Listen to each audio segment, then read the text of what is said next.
y'all? What's going down? What's good? It's your boy, Brainless Trader.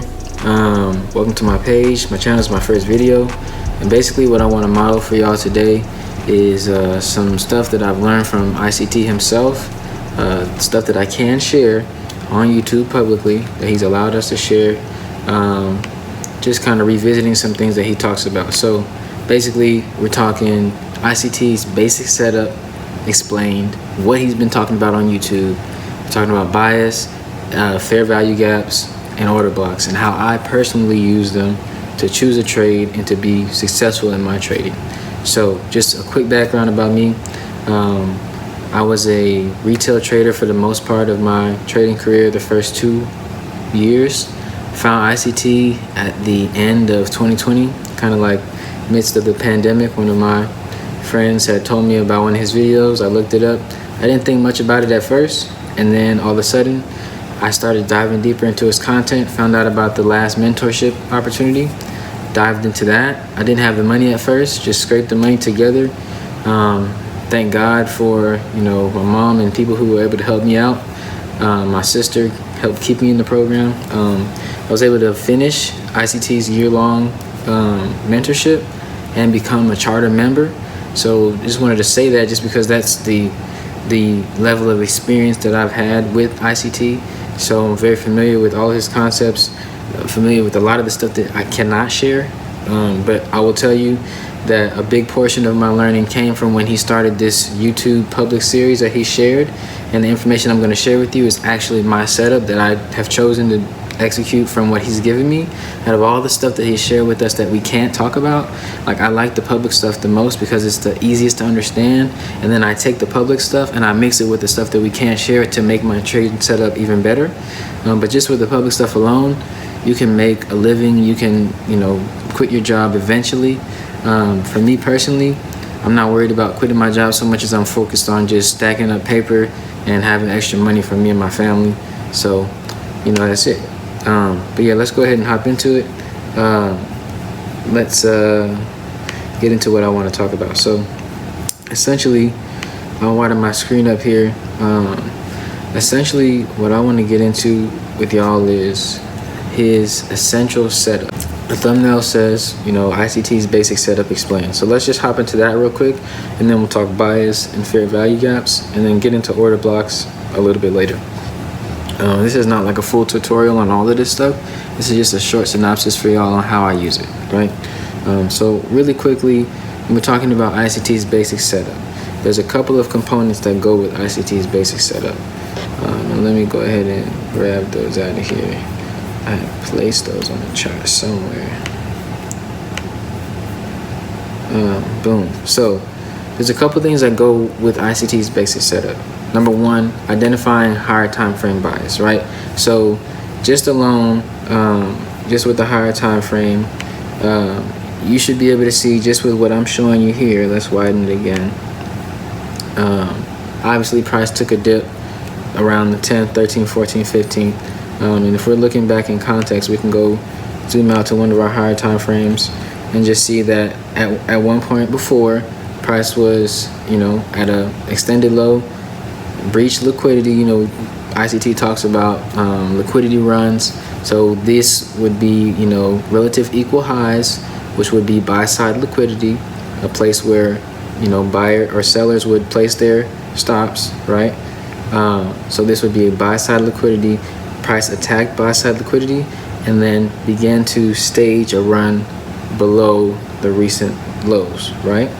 So the setup that I'm going to show you is this same exact premise, but just on a smaller scale, right? So if we zoom in over here, we see price did, at the end of this run, it kind of breached liquidity. Let's see, ICT always talks about, oh, this is a lot farther, but it breaches liquidity a good amount. It's about 200 pips past the recent low. And then if we zoom in, we can go down to our hour chart and see that price now begins to kind of make a run back towards, as if it's going to try to get back towards this buy side liquidity, right? These relative equal highs. Obviously, if we zoom in, price doesn't get that far. So let's see why. first off, we know that ICT likes to talk about how price will aim at fair value gaps. So these are imbalances in the market where price, does not trade completely back into, and so it creates essentially a gap, right? So I like to use this little box, rectangular box for myself to kind of notify myself of those gaps. And you can see price tried to trade close to that gap. Now, you're not going to know which fair value gaps are, there's no secret method to know which ones price is going to trade to, but you know that price likes to use them to target, right? So you could say that after price traded down here, this high, this high, this high, all becomes buy side liquidity, right? A point at which a seller had put their stop at one point in a place that price might want to go back up to, right? Overall, it's easy to tell that we're in a downtrend using the fair value gaps, right? So if we're looking at the overall chart, you can see that what ICT likes to talk about is how when imbalances are left open, like for instance here, when imbalances are left open, that means that price has an affinity to trade in that continued direction, right? So price earlier in April traded way past the sell side liquidity, right? But it never traded back into it. So that will signal to you that the overall bearish mood of the market is still going to continue, right? So we take that, and you can understand that as long as price doesn't trade back through this fair value gap, this imbalance, I know that I can stay with my bearish or my sell side bias, right? So that's one way that I use bias, using the fair value gaps to help explain to me which direction I should be looking for trades, right? So when I come over here where I showed you all before, when I was, let's see here. So I showed you all before that price had come back above liquidity, buy side liquidity. We can now, using that concept, don't mind these are just lines that I use to notify myself of buy side liquidity, right? But if you look over to the left, what's that? A fair value gap, an imbalance that price moved up into, but what it did not do, it didn't move past it. So at that point, as price now begins to trade lower, we can take all these extra things off the chart, and we can try to identify an area, a breaker, an area where price after trading above never traded back up, after trading an area where after trading below it, price never traded back above, right? So we see that as this area, these two down close candles become a breaker. Now a breaker, ICT talks about, and this is kind of bonus, I guess, because I didn't say I was going to mention this, but it's a high, a low, and a higher high. Now this is, I'm able to tell you all this because this is stuff he shared online, right? So I can say it, not breaching my NDA or whatever. This is a breaker, right? So for myself, I would tabulate that here, right? By telling myself, okay, these two down close candles are the breaker. It's a high, a low, and a higher high. Price comes and ICT talks about when price trades past the breaker with an impulsive move and creates a fair value gap. That's how you would know that this is a level that when it trades back into, you want to watch to see if it's going to pass it or not. You see price comes up, doesn't want to pass it, and so you kind of are validated with this breaker, and then you can begin to look for sell side trades, right? If you were to zoom into this, you could try to peg trades off of this, right? Now me personally, I wasn't looking at these trades that week because I was taking a personal break. I had to travel for a funeral, so I didn't take any trades, and you can see that by me showing you. And yes, I do have the free freaking trading view, because why not? I'm not at that point in my trading career that I can have the paid one, because I'm not like that yet, but I'm getting there. You feel me? So if I show you my executions, you see, there was one practice execution here. There's not really much there, nothing gained. I got in, got out.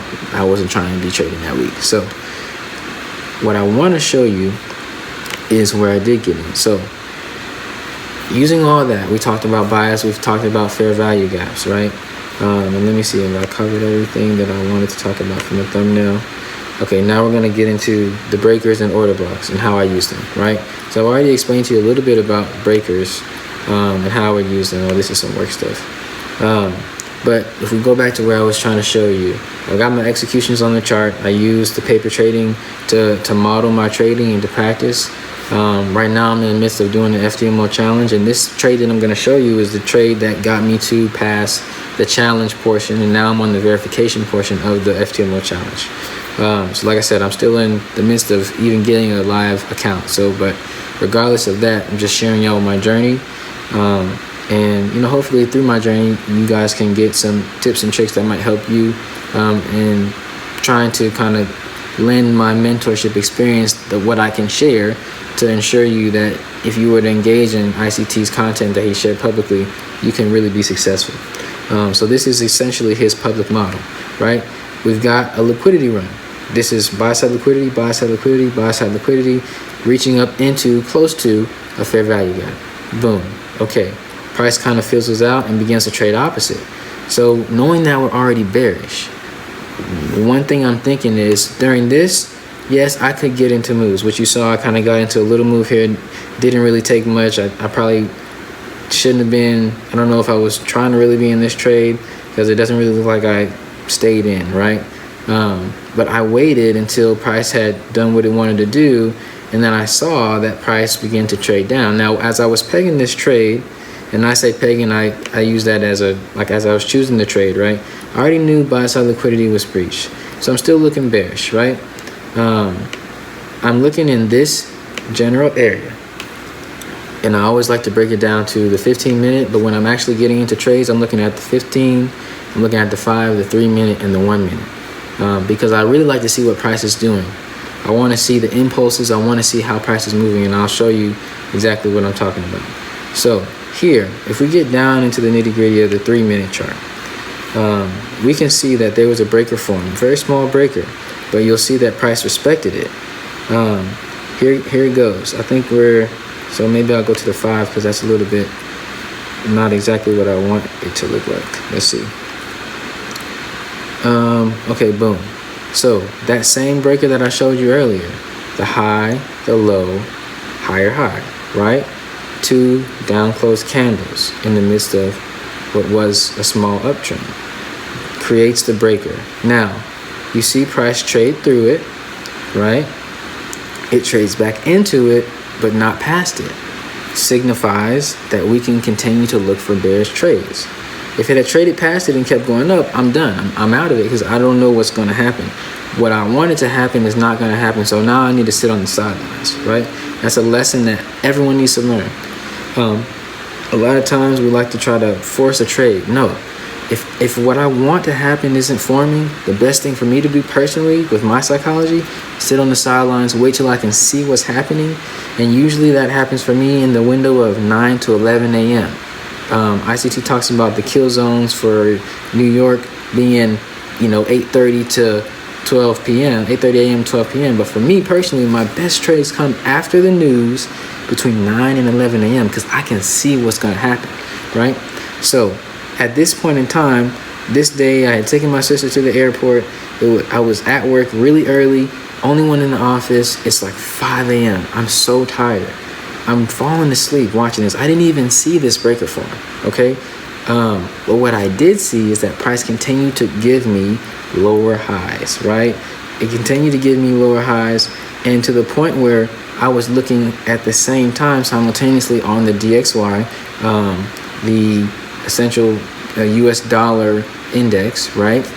And looking for the opposite price movement, right? So as this chart, GBP USD, is looking like it's phasing down, I'm looking on the DXY to understand, is it looking like it's getting ready to go up, right? If the DXY is going to go up, then GBP USD or any foreign currency that's linked to the US dollar should go down, in theory, right? So as I'm looking at this, I'm watching price continue to make lower highs. I thought about getting in up here. I thought about getting in right here. It turned around and I'm glad I didn't get in, right? I'm just waiting for that that kill zone time period where 8:30 hits and I can begin to look for trades, right? So that kill zone time frame hits, price comes up, right? So now I'm looking between the three charts. And what ICT talks about on his public mentorship on YouTube is that we like to look for an order block, which we saw here, 2 up close candles. So he always talks about the highest up close. We could go, each of these is an order block, right? Boom, order block. And I like to color them with orange just so I can designate. So boom, okay, I guess that's an order block. Okay, you could say that, technically, I guess. Oh, okay, that's order block too, I guess, right? But really, what we want to see is the most recent. I like to use the most recent order block and the most recent fair value gap. So ICT talks about how when you have an order block across from a fair value gap and price respects that area, not only that, but the price trades past the order block with an influx and creates a fair value gap, that is the key ingredient to a good setup, right? So those things is what I'm looking for. We got the breaker. Price already traded past the breaker. Boom. A lot of times you like to see this breaker, order block, and fair value gap. Price trades back into that. Boom, that's a trade that I can take, right? Let's go back over it again. We have an order block, right? A higher up close candle, a fair value gap that price is traded through that order block, and the breaker, which price comes back in, respects all three, and then continues down in the negative direction. I didn't take that trade, right? I told you I was asleep, okay? I didn't see it. But what I did see is that same formation down here. What is this? Price. 2 up close candles creates an order block, right? Now, ICT often likes to use the tails of the wicks as well to show you how long that order. We're using the entire length of that candle, the wick and the body, right? Price trades up into it. Now, this is a 15-minute chart. You could look on the higher time frame to get a little bit clearer estimation of what exactly this looks like, right? This is an entire fair value gap on the 30-minute chart. On the 15, it looks like it's almost 2 of them, right? If we go back over here, it's like a fair value gap and a fair value gap. So what does ICT always talk about publicly on his mentorship? ICT likes to talk about how, yes, you want to get into the trade in the first fair value gap, but you want your stop to be set at least higher than the second in case price goes up here, right? Me personally, I'm waiting for this candle to trade past this. I am not taking a chance. I would rather see all that happen and then have a candle trade past it and then set my stop above that recent high, which is exactly what I probably did. I took these executions right here. You can see it. This is obviously a demo, right? This is a demo. I took, this would equal to a 10 lot size, and then this would equal to a much smaller one. So I tested it, and then I got in with a big lot size, okay? So boom, we're going to the smaller time frames. You can see on the exact candle that I got in on. Let's see where that is. Let's see.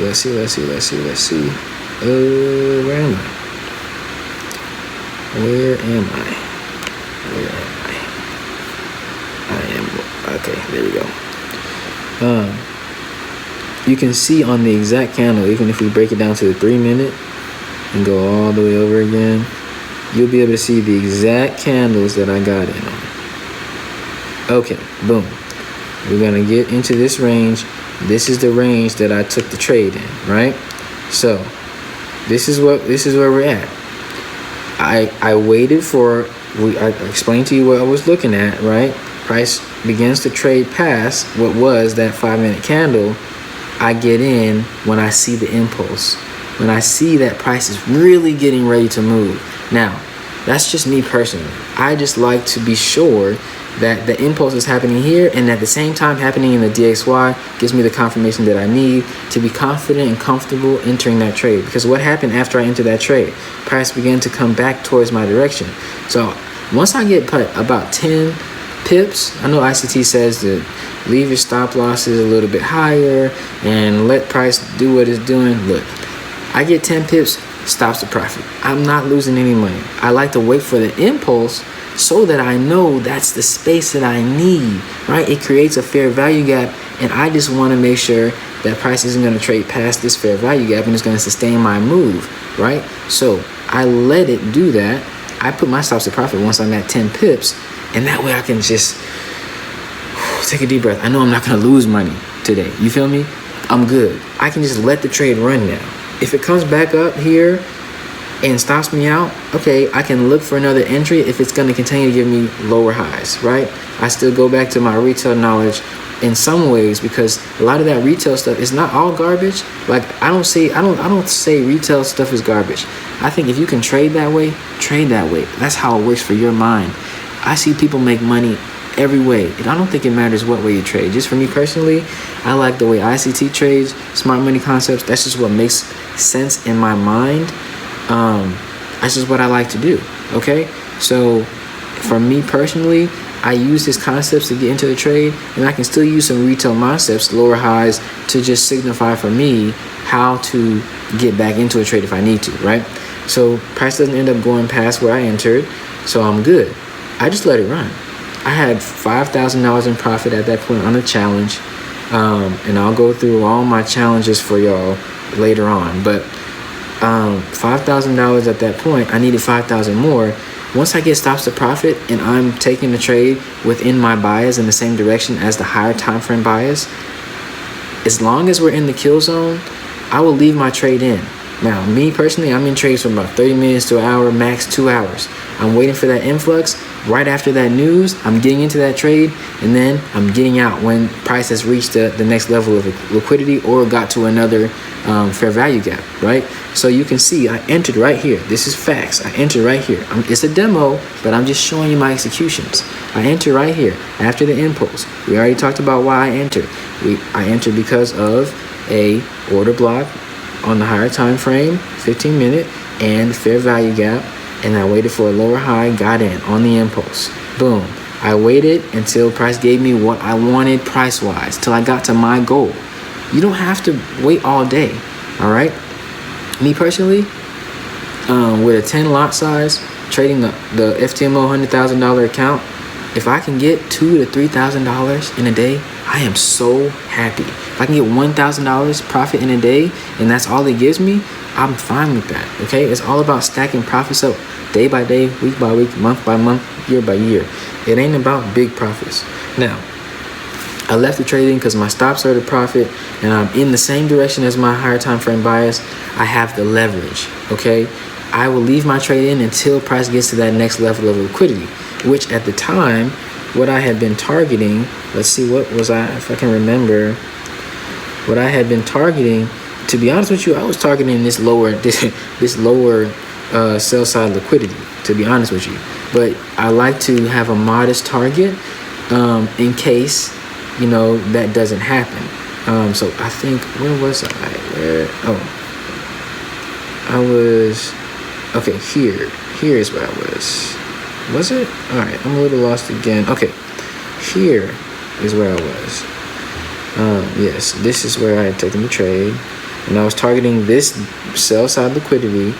But in all honesty, I knew that there's a fair value gap on the hour right here, and this is the end of the fair value gap, and you can see that's just about where I got out. Now, if we can put a filter here, actually, I'm going to go to the lower time frame and see if I can find the lower time frame fair value gap that I was targeting. Okay, boom. So you see, there's a fair value gap here, and there's a fair value gap here. Now, a modest target is this first fair value gap, okay? You're looking at getting, you know, for me, my model that I've chosen for my ICT is the 25 pips per week model.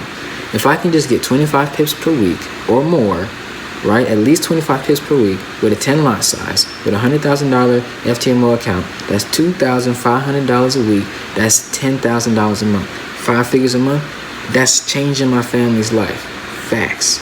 Okay, I got a full-time job, I got family, wife, kids, like, that's changing us. You feel me? If I can do that month after month, that's changing. I don't want nothing else than that. 25 pips a week, change my life, change your life, right? So the target was way more than that, right? I got in here, I'm looking down here, I'm like, look, if I can just get to the bottom of this fair value gap, that's a modest target, and that's fine. I'll get out right there. I'm literally at work, and one of my coworkers calls me over to talk about a project, and I'm like, oh, okay, I'm stops the profit. I'm good. I'm not gonna worry about it. After I finish talking to him, I go right back to the charts. I check where I'm at. I'm over $5,000 in profit. I'm done. I take my profit right here. You see it. I take my profit right here. At this point, in this candle right here, I'm not worried about none of that other stuff. It just so happens to be that the price goes to the next fair value gap and then turns around. It doesn't even come lower. So you have to learn how to take profit. You in stops to profit. You have no risk. You up $5,000. Take your money. Okay? Don't be trying to make $10,000, $15,000 because it's about stacking up week by week. If I can make $5,000 in a week, every week, that's $20,000. That's twice what I expected. I'm cool. So, in a nutshell, that's essentially what got me to pass the first part of the challenge. Now I'm on a verification. We got 2 months to do it, so I'll keep y'all updated on that. I'll show y'all all my trades that I use to pass that as well. And I'm going to show you all in my next video an example of when your bias is wrong, how to make sure that you have a risk management plan so that if you lose a certain amount of money, you lose a certain amount of trades that day, you stop trading, you sit on the sidelines, and you live to fight another day so that you can see a trade like this that's clear, easy to peg, you got multiple confirmations, you get in, and it gives you exactly what you want. All right, so that's it for me. I'm the Brainless Trader, and I'll be explaining more about myself, I guess, as you guys watch my videos. Look, I'm gonna keep it real. You know, I'm not where I want to be as a trader, but I'm getting there, and so are we all, right? So we can grow together. Yeah, hopefully this was helpful to you. I do recommend looking at ICT's public mentorship. Just go type in Inner Circle Trader. He's got literally 40 videos that he's done, just blessing the community with so much knowledge. He's my mentor. He's your mentor. I appreciate him for all he's done. And you should really go check it out. And if you don't like smart money concepts, but you like, you know, the stuff that I've used, feel free to use it, and don't feel like you gotta abandon the retail knowledge that you have, because whatever works for you, man. Just so happened that ICT was the best thing that happened to me personally, and that is what it is, man. So with that said, thank y'all for watching, and just be tuned for my next video. I'll be doing a lot of FTMO type content. I'll be doing a lot of risk management content. I'll be doing a lot of psychological content, as I think that's one of the most important factors in becoming a successful trader. And yeah, like I said, just an ICT charter member trying to help y'all out and help myself out too. Coming out publicly to just kind of prove myself in this industry, hopefully. So yeah, man, all love, and I'll see y'all in the next video.